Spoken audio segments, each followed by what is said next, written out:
উপকার শুধু টাকা দিয়ে হয় না। একটা সুন্দর আচরণ, একটা সুপরামর্শ, হাসি মুখে একটু কথা বলা, আমার মনে হয় এগুলোই পৃথিবীর সবচেয়ে বড় উপকার। কারণ আপনার হাসি মুখে কথা বলা একজন বিপদগামী মানুষকে বাঁচিয়ে দিতে পারে। এই দুনিয়ায় প্রতিদিন আমরা কত মানুষ দেখি, কিন্তু কয়জনের আমরা সত্যিকারের উপকার করি? তাই উপকার সম্পর্কে রাসূলুল্লাহ সাল্লাল্লাহু আলাইহি ওয়াসাল্লাম বলেছেন, সবচেয়ে উত্তম মানুষ সে যে মানুষের উপকারে আসে। তাই আজ তোমাকে বলছি,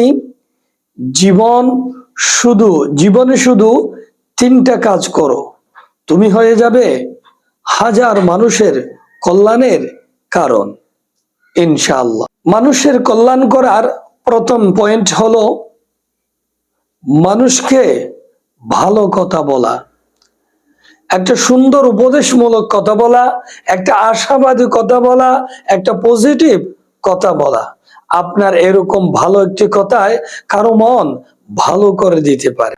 মানুষের কল্যাণ করার দ্বিতীয় পয়েন্ট হলো মানুষকে মাফ করে দেওয়া। কারো উপর রাগ রেখে তুমি জিতবে না, কারণ প্রতিটি রাগ মানুষের মনে চাপ তৈরি করে। তাই মাফ করে দিলে তুমিও হালকা হবে, আর আল্লাহও তোমাকে মাফ করে দিবে। মানুষের কল্যাণ করার তৃতীয় পয়েন্ট হলো চুপ থেকেও মানুষের উপকার করা যায়। সব কথার উত্তর দিতে হয় না, চুপ থাকাটাও কখনো কখনো শান্তির পরিচয়।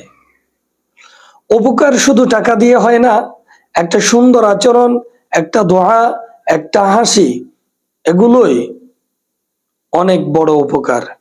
আজ একটা ভালো কাজ করো, কাউকে দোয়া করো, কারোর সাথে হাসি মুখে কথা বলো, কাউকে একটা সুপরামর্শ দেন।